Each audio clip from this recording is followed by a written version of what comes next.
So what is this formula? So we're going to talk today about some frameworks. The first being, one cannot be successful unless one, there are three frameworks you're going to hear today. Number one, unless one governs one's behavior by a sound intellectual framework, principles, a value system. Secondly, one cannot be successful unless one is able to control their emotions. And thirdly, one cannot be successful unless one has access. And by the way, you need all three. If you have total three isn't good enough. You can't have success unless you have sustainable success, unless you have control framework, you're guided by your values, and values are not relative, they're absolute. Control of your emotions, and thirdly, access. And you need all three. First set of principles. So I needed a framework to create wealth. That's what I needed. And then I needed to control my emotions, and third, I needed access. So I thought, how is wealth created in the real world? So, being an engineer, there's a protocol we go through whenever we want to solve an issue.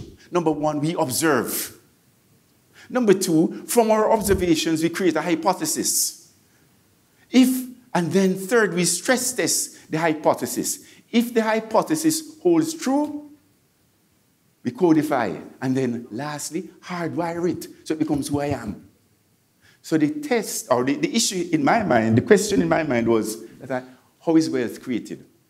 So I observed, I think about every wealthy person I knew, and I wanted to find some common threads between them. And I did. So think about any wealthy person in the world. The wealthiest person in your neighborhood, in Timbuktu, doesn't matter. Who would like to work with me today? Who has thought of a wealthy person? Just one. What's your name? Helena. Helena, have you thought of a wealthy person? Helena, have we met before? When did we meet? Never met me. So this is not a setup. Right? Okay, so Helena, so we have never met before. What I'm going to do is define the 10 things that person that Helena, the 5 things that person who Helena is thinking about did to have created wealth. The 5 things. So the first one would be... No, you don't tell me. Oh, sorry. I have to tell you. Okay. Because what's the likelihood of me getting it 5 out of 5 right? Highly unlikely. I don't know her. She could be thinking of anybody in the world. Right?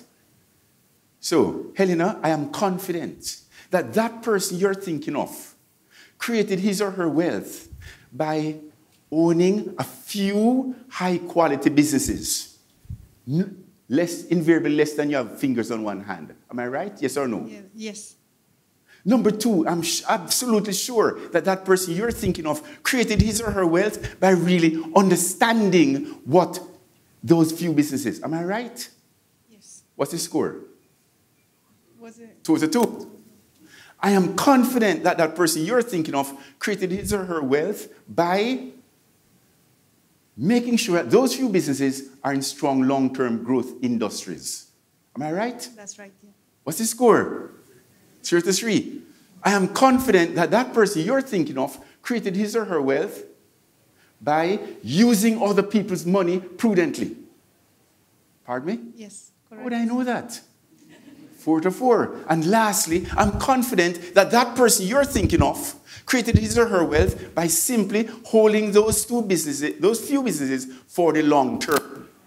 Am I right? Yes. And that person's attitude towards business ownership, tenure of ownership, will be, I'll hold these businesses for as long as 2 conditions are present. Number 1, the businesses remain as high quality. And number 2, the industry within which they are remains in a strong long-term growth mode. Am I right? Yes. Am I right, ladies and gentlemen?